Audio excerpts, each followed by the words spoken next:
Voici la présentation du transceiver HF Yaesu, référence FTDX10.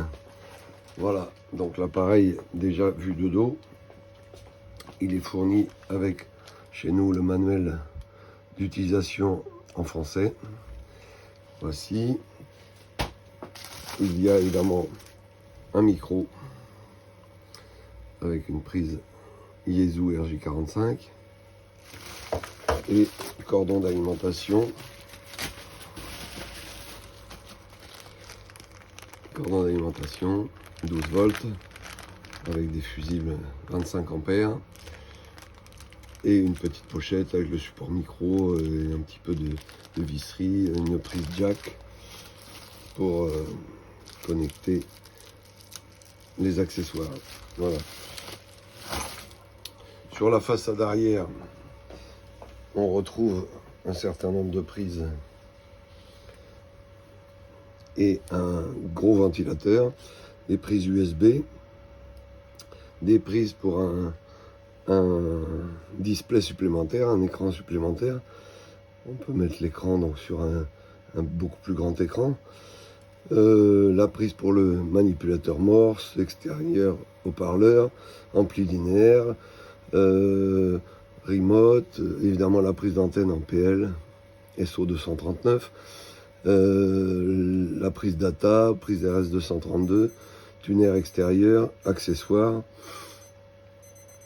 et la prise d'alimentation 12 volts qui se connecte ici. Donc on va la connecter à l'arrière de l'appareil.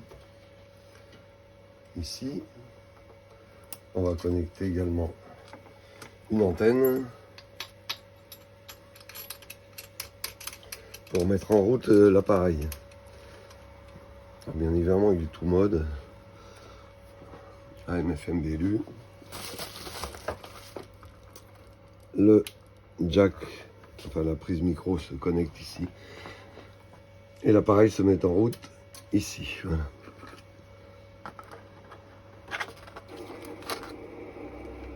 Voilà.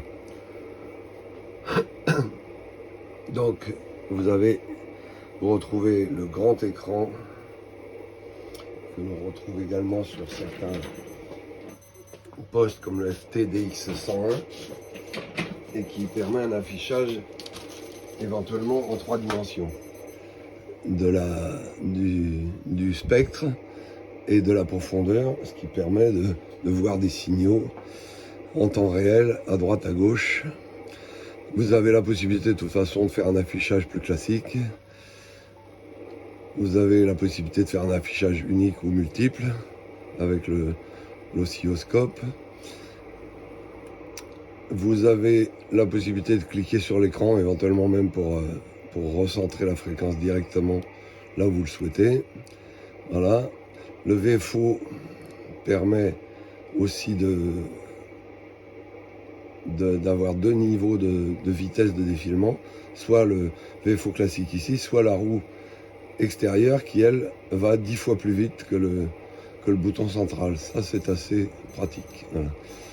Et donc là, vous faites le réglage rapide, et puis après, vous pouvez faire un réglage fin avec le VFO ici. Voilà. Pour accéder à toutes les fonctions, vous appuyez sur le bouton fonction, et là, vous avez toutes les fonctions qui s'affichent ici. Vous pouvez les sélectionner en cliquant dessus. Et après, vous réglez ici, voilà, le micro-gain. J'ai sélectionné le micro-gain. Vous réglez le micro-gain ici. Si vous voulez régler la puissance, vous cliquez ici. Ça devient le réglage de puissance. Voilà. Donc c'est assez facile. Si vous voulez afficher, alors évidemment, je vous passe tous les détails de tous les menus qui existent. Il y en a énormément. Si vous voulez également, par exemple, changer l'afficheur du S-mètre à présentation analogique, malgré que ce soit un écran, c'est une présentation analogique avec une aiguille, ben vous cliquez directement dessus et vous pouvez choisir SWR, la puissance, le niveau de compresseur, la LC, etc. en fonction de là où vous cliquez sur l'écran. Voilà. Et l'affichage ici devient donc différent. Là, on est en puissance, là, on est en TOS. etc. Donc c'est assez facile. La fréquence, vous pouvez aussi directement agir ici ou taper une fréquence ici. Vous avez évidemment un WFO, VFOA, VFOB, voilà. Il y a quantité de choses, hein. Je ne vais pas faire tout le tour de l'appareil. Il y a évidemment des filtres qui sont relativement efficaces et réglables. Voilà, on peut les régler comme on veut ici. Le notch, le contour. Voilà, le notch, le contour, ici. Voilà. Vous avez le réglage qui s'affiche ici. Vous avez un filtre DNR aussi, un filtre digital qui est très efficace également. Vous le verrez tout à l'heure en fin de vidéo. La qualité audio est vraiment assez claire sur les bandes HF. Voilà, après les bandes, vous pouvez les sélectionner ici, directement en touchant l'écran. Voilà. Et vous pouvez choisir les bandes et après naviguer dans les bandes. Les modes, c'est un peu pareil. Voilà. Vous cliquez sur la bande. Voilà, là je le remets en 14. Vous cliquez sur mode et vous choisissez parmi tous les modes celui que vous voulez définir. Il suffit de cliquer dessus. Voilà, c'est un appareil qui sort 100 watts, tout mode évidemment. Alors le mode, il s'affiche ici. Vous pouvez le choisir aussi directement en cliquant sur le mode. Il y a la double possibilité, le choix des pas d'incrémentation, le réglage fin, enfin bref, on peut verrouiller aussi tout l'appareil. On peut enregistrer des mémoires, le clarifieur se règle ici. Voilà, il vous affiche directement le clarifieur sur le panneau avant. Voilà, donc c'est un appareil, comme vous pouvez le constater, qui est très complet, qui a un très bel afficheur que l'on peut éventuellement, avec la prise écran derrière, reporter sur un écran de télévision ou un écran d'ordinateur. Et donc, pour avoir un rendu encore plus grand que celui-ci.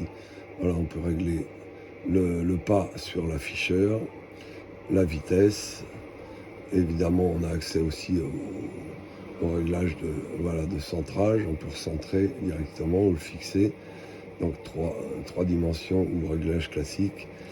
C'est quand même bien facile d'accès et pas forcément compliqué à utiliser. Du coup, voilà, là on peut régler le width et le shift aussi comme l'on veut, plus étroit ou plus large pour réduire le bruit de fond. Voilà, enfin c'est un appareil vraiment très confortable. Vous le retrouverez sur notre site internet www.gotechnique.com et je vous laisse en fin de vidéo un petit essai avec un QSO d'un radioamateur slovène que l'on a contacté il y a quelques minutes, que vous allez entendre en direct. Mike 3, come again.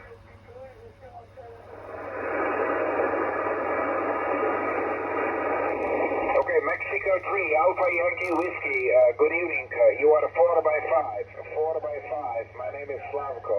Sierra Lima Alpha, Victor Kilo, Ontario, over.